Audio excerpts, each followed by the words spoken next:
Buenas noches. Que Dios les pueda bendecir abundantemente. Esta noche es una noche muy especial porque estamos reunidos para alabar al Señor y para estudiar su palabra. Dice la Biblia: yo me alegré con los que me dijeron vamos a la casa de Jehová. Y hoy, mientras muchas personas están festejando lo que comúnmente se llama la Navidad, realmente usted y yo estamos acá en un lugar especial para adorar a aquel que un día vino a nacer, aquel que dejó un día el cielo para venir acá a la tierra y dar su vida por todos nosotros. Esta semana estaremos estudiando un tema muy particular en la Biblia que, de hecho, les menciono que no lograremos abarcarlo todo, porque es un tema muy extenso en cuanto a contenido bíblico, y es el tema del tiempo del fin. El tiempo del fin tiene que ver con algo específicamente en cuanto a las profecías bíblicas. Hay dos expresiones que parecieran ser las mismas, pero son muy diferentes. Una de ellas es el tiempo del fin, y la otra de ellas es el fin del tiempo. No es lo mismo en la Biblia hablar del tiempo del fin que el fin del tiempo. Estaremos a lo largo de la semana viendo estas dos situaciones. ¿A qué se refiere la Biblia cuando se habla del tiempo del fin? ¿Y a qué nos referimos cuando hablamos del fin del tiempo? Antes de todo, es necesario que podamos pedirle a Dios sabiduría para poder estudiar su palabra. Dice la Biblia que el Espíritu Santo nos guía, nos enseña toda la verdad, y es por eso que vamos a orar. Padre nuestro que estás en los cielos, esta noche alabamos tu nombre porque grande es tu misericordia. Nos has traído a este lugar de forma especial para, al igual que María, sentarnos a los pies de Jesús y oír tu palabra. Hoy un grupo de tus hijos hemos venido a este santo lugar para escuchar tu voz, para ser instruidos, para ser, Señor, alentados, orientados conforme a tu palabra. Solamente tú tienes palabras de vida eterna. Por eso no tenemos otro lugar a donde ir. Oh Padre, bendice a aquellos que de alguna manera también están conectados a través de la radio, a través de las plataformas digitales, a través de un mensaje en el Facebook, en el YouTube, en cualquier tipo de medio. Bendícelos, Señor. Hay personas que están sufriendo, personas que están necesitando palabras de aliento. Padre, permite que esta noche tu palabra sea ese bálsamo que tanto necesitamos. En el nombre de Jesús, amén. Quiero invitarles a que puedan buscar en sus Biblias el Salmo número 90. El Salmo 90 es un salmo muy hermoso que nos revela la inmensidad, la trascendencia de Dios en cuanto al tiempo. Noten cómo dice el Salmo número 90. Señor, estoy leyendo Salmo 91. Señor, tú nos has sido refugio de generación en generación. Antes que nacieran los montes y formaras la tierra y el mundo, desde el siglo y hasta el siglo, tú eres Dios. ¿Cuántos alabamos el nombre del Señor? O sea, el Salmo 90 fue escrito por Moisés, aquel personaje bíblico en el Antiguo Testamento que dice la Biblia que conversó con Dios cara a cara. Moisés, al escribir este salmo, menciona por un lado la inmensidad de Dios en cuanto al tiempo. Es más, Dios es trascendente al tiempo. Nosotros no somos trascendentes al tiempo, es decir, nosotros somos limitados por el tiempo. Dios no es limitado por el tiempo porque Él está sobre el tiempo. Él está sobre el tiempo y sobre el espacio. Nosotros estamos limitados por el tiempo y por el espacio. ¿Qué estoy queriendo decir? Por ejemplo, nosotros vivimos solamente el hoy. Usted existe hoy, cuenta con hoy. Usted no puede cambiar las cosas que hizo ayer. Es más, usted no puede cambiar las cosas que hizo hace una hora atrás. Es decir, usted vive y nosotros vivimos en un hoy, en un presente. Estamos limitados por el tiempo. Dios no. Dios es trascendente al tiempo. ¿Qué quiere decir? Que Dios no lo limita, Él no vive hoy, Él vive siempre, da palabra el nombre de Dios. O sea que cuando Dios estaba creando el mundo, para Él no conoce el futuro en el sentido de que Él vive en un hoy permanente. Él, por eso dice la Biblia, solamente Él, que es trascendente al tiempo, puede saber el futuro y puede decidir también las cosas que están en el presente. A veces hay cosas en la Biblia que cuando las comenzamos a analizar como que se vuelven un poquito confusas, porque en nuestra mente finita no puede caber todo lo que está escrito en la Biblia, porque la Biblia fue revelada por un Dios infinito. Y hay cosas en la Biblia que si usted y yo las analizamos las vamos a entender, pero no vamos a comprenderlo todo. Por eso dice la Biblia que las cosas reveladas son ¿para quién? Para nosotros y para nuestros hijos, pero las cosas que no se han revelado le pertenecen a Dios. O sea que aún con todo, las cosas que están en la Biblia, hay situaciones, hay asuntos que Dios no nos ha revelado. Y a eso se refiere la Biblia cuando dice eso, dejémoselo al Señor.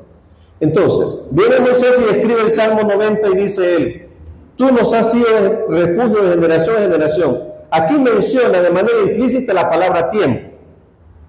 La palabra tiempo se refiere, número uno, al tiempo cronológico que nosotros sabemos y que nosotros conocemos.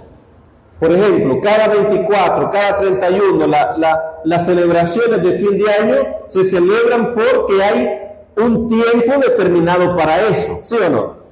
El fin de año, por ejemplo, el 31 de diciembre, es el tiempo que nosotros tenemos para decir, bueno, termina un año y comenzamos otro. Pero, ¿qué es lo nuevo del año que viene? Cuando la gente te dice, feliz año nuevo, ¿qué es lo nuevo? Nada. Las mismas luchas, ¿sí o no?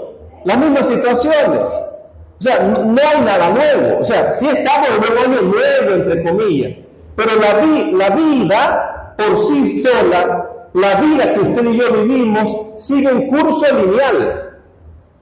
¿Me estoy intentando entender? O sea que cuando la Biblia habla del tiempo, se refiere a un aspecto, número uno, cronológico. Segundos, minutos, horas, días, semanas, meses, años, décadas, etc. Un tiempo cronológico. A esto en la Biblia, de hecho los griegos tenían un dios llamado Cronos, el dios Cronos. El dios Cronos era el dios del tiempo, el que dominaba el tiempo.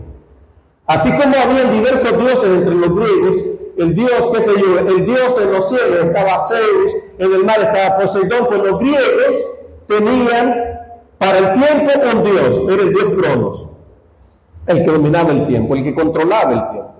De ahí viene entonces la palabra cronómetro. ¿Por qué? Porque mide qué cosa, el tiempo. Pero en la Biblia hay otra palabra para tiempo, que es la palabra kairos.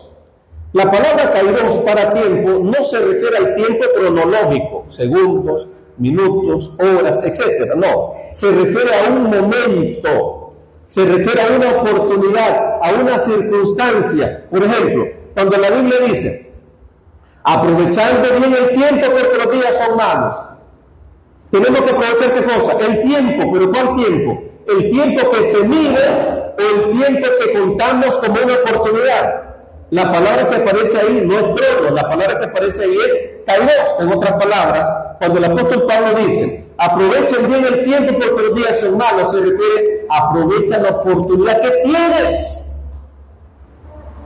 Cuando viene el apóstol Pablo dice, el tiempo aceptable, el tiempo aceptable te digo, el día de salvación te he socorrido. He aquí, ahora es el tiempo aceptable, ahora es el tiempo de salvación. ¿A qué se refiere? La oportunidad que Dios nos da para poder aprovecharla. ¿Estamos claros en eso? Viene Dios y le dice a Noé, ¿sabes qué, Noé?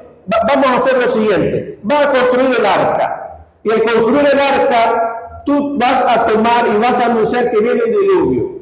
Así que el tiempo determinado, escuchen bien esto, el tiempo determinado para la humanidad, ¿cuál es? 120 años. Y aquí encontramos una doble aplicación de la palabra tiempo. ¿Por qué? Porque Dios ya había determinado que cronológicamente iban a ser ¿cuánto tiempo? 120 años, pero esos 120 años tal vez se iban a convertir en una ¿qué? Oportunidad para poder ellos tener fe en la palabra de Dios. ¿Cuántos dan gloria de esta noche? O sea que el tiempo en la Biblia no es algo así, sí, el tiempo ya sé qué cosa es. No, el tiempo en la Biblia tiene un significado muy profundo y espiritual. Cuando dice el texto bíblico, tú nos has sido refugio de generación en generación, se refiere a un periodo de tiempo, de paso.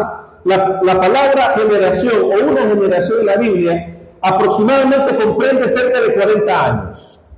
Cuando la Biblia, algunos son generaciones de 40 años, claro, va a depender en el momento que las personas vivían. ¿Estamos de acuerdo en eso? Porque en el tiempo patriarcal las personas vivían 800 años, vivían 900 años. Matusalén, por ejemplo, ¿cuánto tiempo vivió? 969 años. Usted se puede imaginar Matusalén celebrando su cumpleaños, no es 900. Mañana estás de cumpleaños, ¿y cuánto vas a cumplir? 900, pues está joven todavía. 969 años. O sea, en el tiempo patriarcal, realmente el tiempo o los años, pues, no era cuestión de contarse, porque ellos vivían centenas, no décadas, centenas, 969 años. Ahora, ese refugio de generación en generación, de tiempo en tiempo, de circunstancia en circunstancia, se contrasta. Si usted mira el versículo, vuelva a leer el Salmo número 90, se contrasta con la eternidad de Dios. ¿Por qué? Porque dice allí, tú nos has sido refugio de generación en generación. O sea que nosotros vivimos un periodo de tiempo limitado. ¿Estamos de acuerdo en eso? Un periodo de tiempo limitado. Nuestro tiempo es limitado. Nuestro tiempo es corto. En este caso, generación tras generación, periodo de tiempo tras periodo de tiempo. Hoy nosotros vivimos una generación, pero hace 40 años, hace 60 años, hace 80 años, vivió otra generación. Dependiendo de cómo vivió la generación de hace 40 años atrás, estas generaciones nos van legando hábitos, nos van legando la cultura, nos van dejando una trayectoria a seguir. Por ejemplo, nosotros a nuestros hijos, ¿qué valores les enseñamos a ellos? Nosotros transmitimos a esa generación valores y principios. Y esos valores y principios van a hacer de la sociedad una sociedad o mejor o peor. Por eso la importancia de la verdadera educación y una buena educación, tanto en el hogar como en los centros de estudios. Porque dependiendo de ese tipo de educación, así va a ser la siguiente, ¿qué cosa? Generación. Hablando ahora de la eternidad de Dios, usted mira el versículo 1, presenta el salmista o presenta el Salmo número 90, la experiencia de un grupo de personas con un tiempo limitado, generación tras generación. No hay una generación permanente, no hay una generación vitalicia, no, tiene un tiempo limitado, un periodo relativamente corto. Pero ese periodo relativamente corto se contrasta con lo que dice el versículo 2. ¿Qué dice el versículo 2? Antes que nacieran los montes. ¿Hace cuánto fue eso? Si nosotros hablamos un poquito de cronología bíblica, y usted agarra los periodos de tiempo en la Biblia, los periodos de tiempo cronológicamente hablando, no proféticos, sino cronológicos, usted va a encontrar que este mundo, la vida en este planeta es relativamente corta. ¿Por qué razón? Porque si nosotros ubicamos los periodos, está bien, estamos en el año 2023, estamos casi por llegar al año 2024. 2024 después de Cristo, estamos hablando de un tiempo como cronológico, 2024 después de Cristo. Si nosotros colocamos ese periodo de tiempo hasta cuando Jesús nació, que probablemente el día de mañana estaremos hablando un poco acerca del nacimiento de Jesús, porque tiene que ver con la cronología bíblica y con la profecía bíblica de igual manera. Cuando Jesús nació, entonces aproximadamente tenemos 2023 años. ¿Estamos de acuerdo en eso? Porque si estamos viviendo el año 2023, estamos hablando en historia, 2023 años después de Cristo. ¿Estamos claros? Ahora, supongamos que aquí, en este punto de la historia, estamos ahora, pero yo aquí estoy en el punto que tiene que ver con el año cero, que no existe año cero. Estamos hablando del tiempo cuando Jesús nació. No voy a detallar esto porque mañana hablaremos de los aspectos que tienen que ver con el nacimiento de Cristo. Entonces, de aquí hasta el nacimiento hay aproximadamente 2000 años. Pero del nacimiento de Jesús hasta, escuche bien, lo que es el diluvio, pasaron cerca de otros 2000 años, más o menos en qué fecha nació el patriarca Abraham, cerca del año 1800 antes de Cristo. 1800 antes de Cristo. ¿En qué fecha más o menos salió Israel de Egipto? Cerca de 1450 años antes de Cristo. Es decir, si usted ubica la historia bíblica del Antiguo Testamento, va a encontrar que hay cerca de 2000 años. Cerca de 2000 años. Estamos hablando del tiempo cronológico. Recuerden esa expresión. Tiempo cronológico. De nuestra fecha, de nuestra actualidad, al nacimiento de Cristo es cerca de 2000 años. Del nacimiento de Cristo hasta lo que es el diluvio, que es un evento que marcó mucho lo que es la historia y lo que es la geografía de la tierra, hay cerca de otros 2000 años. Escuchen bien esto. Y del diluvio hasta la creación, hay otros aproximadamente 2000 años. ¿Por qué enfatizo la palabra aproximadamente? Porque en cronología bíblica no hay nada exacto. Nadie puede decir exactamente no se puede. En cronología bíblica no se puede decir esto es exacto. Es prudente mejor usar la palabra aproximado. Entonces, aproximadamente de aquí hasta el diluvio hay aproximadamente 4000 años y un poquito más. Y si queremos remontarnos un poquito más allá, desde aquí hasta la creación, hablando en cronología bíblica, cuánto tiempo vieron los patriarcas y todo lo demás, hay un poquito más de 6000 años, Hay personas que se han especializado en cronología bíblica y han sacado doctorado en cronología bíblica. Y estos que han sacado doctorados en cronología bíblica datan el tiempo de la creación a la actualidad cerca de entre 6000 y 8000 años aproximadamente. Quiere decir que nuestra vida o la vida en este planeta es relativamente corta en comparación con lo que presenta la evolución.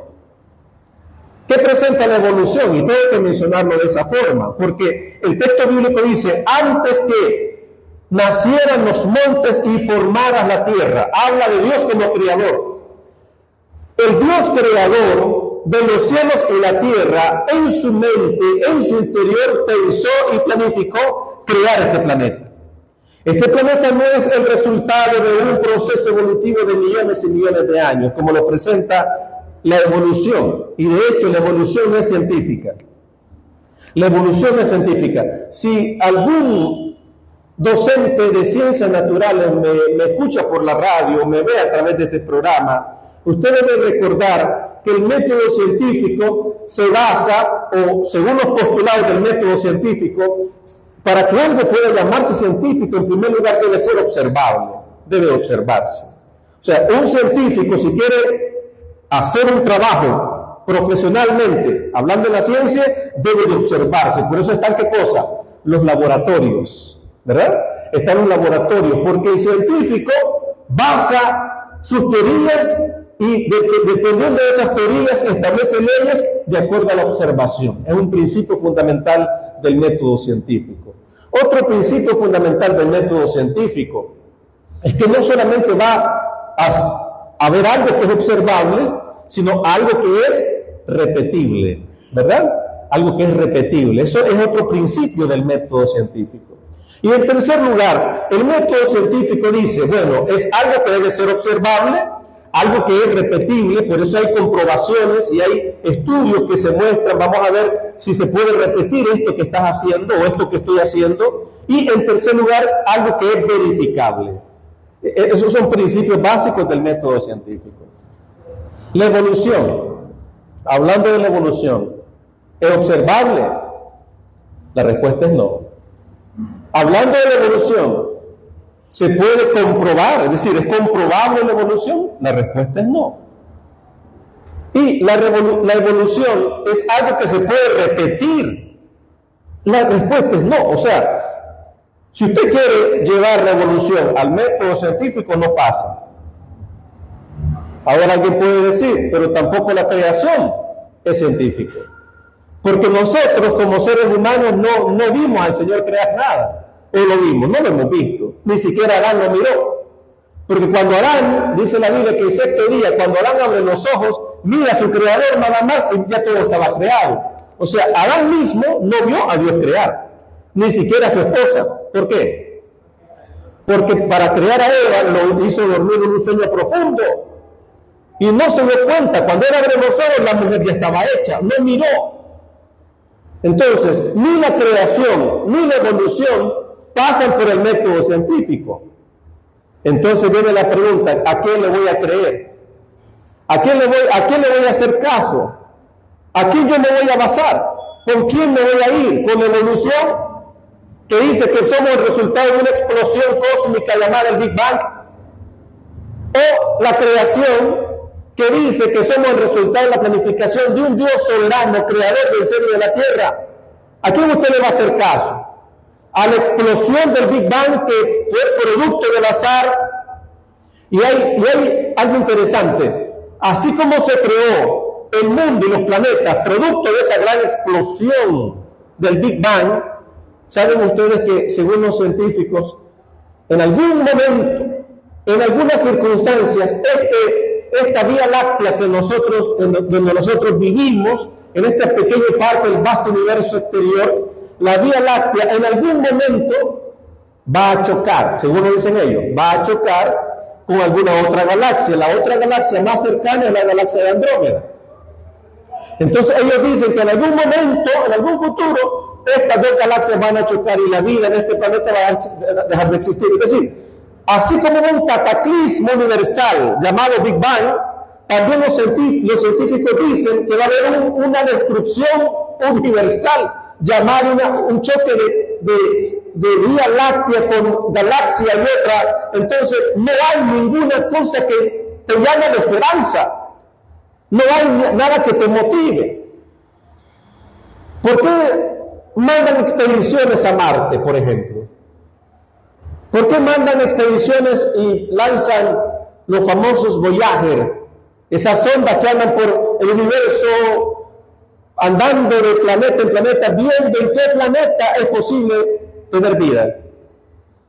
Porque ellos saben que no hay este planeta, en algún momento, en algún futuro se va a destruir así solo.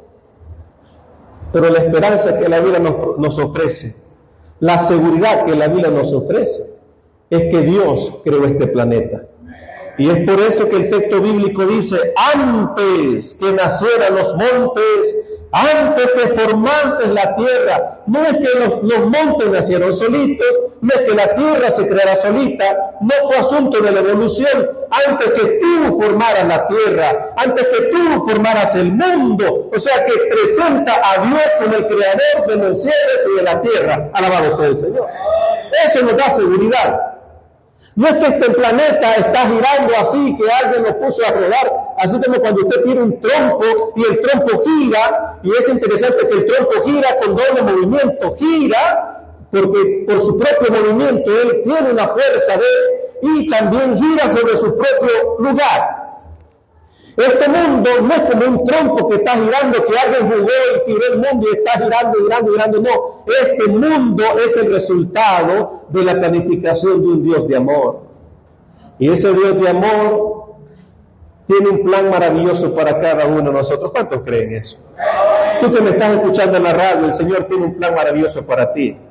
El Señor tiene un plan para tu vida. No eres el resultado de la casualidad. No eres el resultado del azar. Dios tiene algo especial para ti.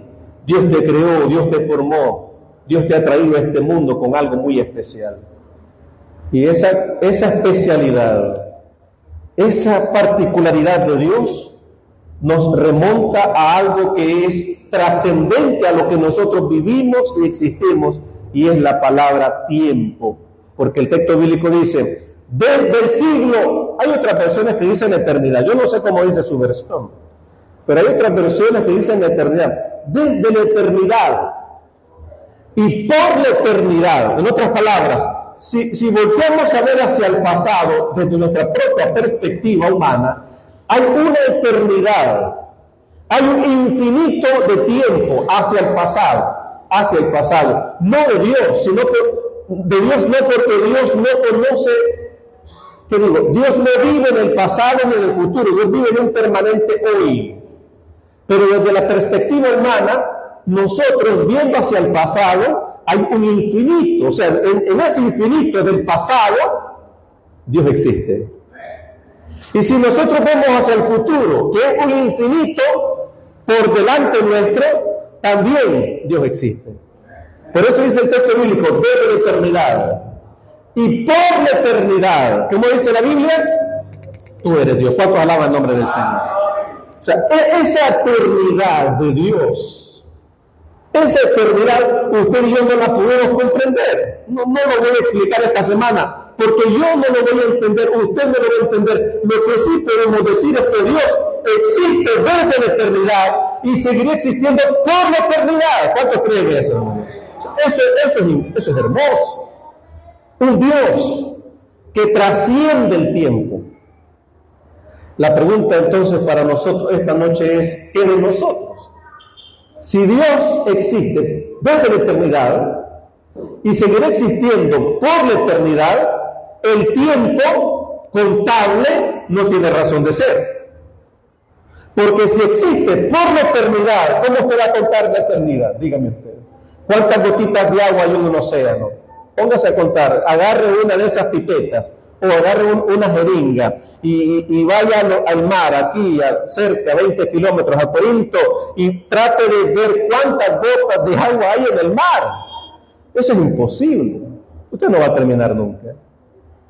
Eso es que usted quiera comprender la eternidad de Dios viéndolo hacia el pasado. Desde la eternidad Dios existe y seguirá existiendo. Usted no lo va a entender.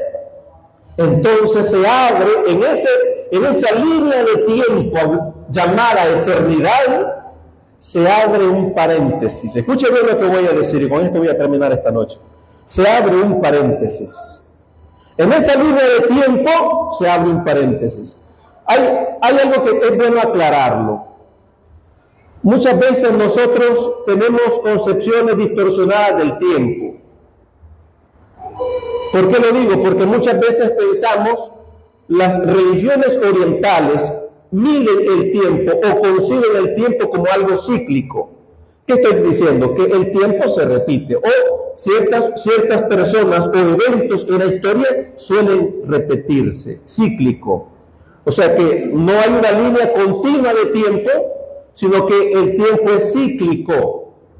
En otras palabras, si algo existió hace, qué sé yo, 2 siglos, 3 siglos, 4 siglos o mucho tiempo atrás, como el tiempo es cíclico, es muy probable que aquello que existió hace siglos vuelva a existir en la actualidad porque es cíclico. Y esto lo creen las religiones orientales como que los budistas, los shintoístas, todos los que son religiones orientales. Ellos piensan que cuando una persona muere, no termina su existencia, sino que vuelve a otras formas de vida, Y es por eso que la mayoría de las religiones orientales no comen carne, porque no saben si en realidad al comer de un animalito estén comiendo de un familiar. Ellos creen lo que es la palabra reencarnación. ¿Has escuchado esa palabra reencarnación? Porque aquella persona que muere puede reencarnar en otros tipos de vida. Puede ser una planta, si fue alguien malo, pues se va a reencarnar en un animal, y si fue alguien muy bueno, pues entonces va a reencarnar en un futuro en una persona. la historia es cíclica. A eso se refiere la palabra cíclica, que usted va a repetirse en algún momento, en algún futuro. Si usted muere, no muere realmente, sino que va a repetirse en otro tipo de vida. Pero la Biblia nos presenta otra cosa. La Biblia nos dice que la historia es cíclica. No es que lo que pasó hace mucho tiempo pues se va a recomponer o se va a ajustar en algún futuro. No, no es eso lo que dice la Biblia. La Biblia presenta la historia como algo lineal. ¿Qué es lineal? Que hay un principio y que hay un fin. Eso es lineal. Vamos, qué sé yo, a hacer un proyecto. ¿Cuál es el proyecto? Vamos a construir, vamos a destinar 2 kilómetros de la calle aquí en la Florida. 2 kilómetros lineales. Hay un principio y hay un final. La historia en la Biblia es lineal.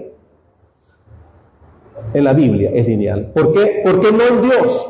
Porque Dios vive en un hoy permanente. ¿Estamos claros en eso? Para Dios no hay mañana.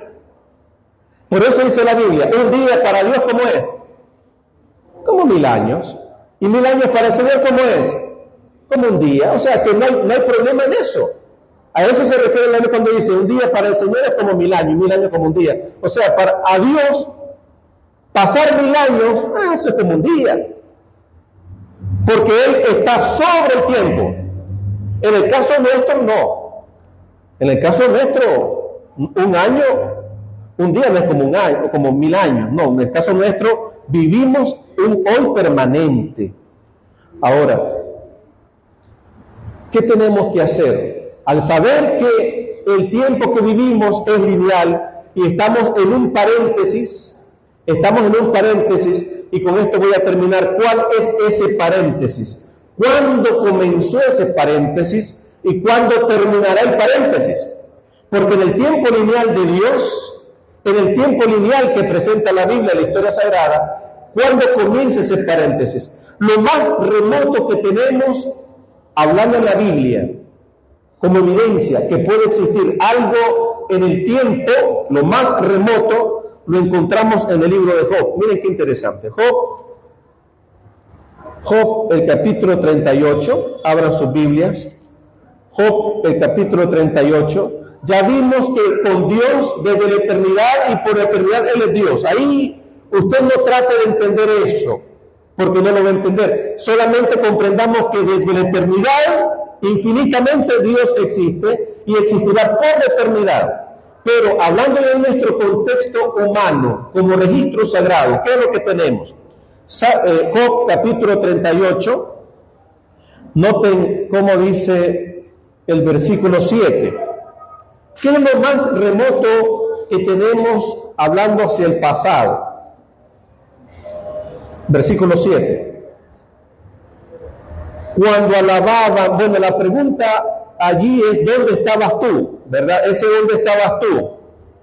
Que comienza en el versículo 4. ¿Dónde estabas tú cuando yo fundaba la tierra? ¿Dónde estabas tú cuando puse las medidas? ¿Dónde estabas tú cuando está fundada su base? Entonces, al llegar al versículo 7, la pregunta es ¿dónde estabas tú cuando alababan juntas todas las estrellas del alba y se regocijaban, como dice ahí, todos los hijos de Dios? O sea, lo más remoto que tenemos en la Biblia es un universo en armonía con Dios.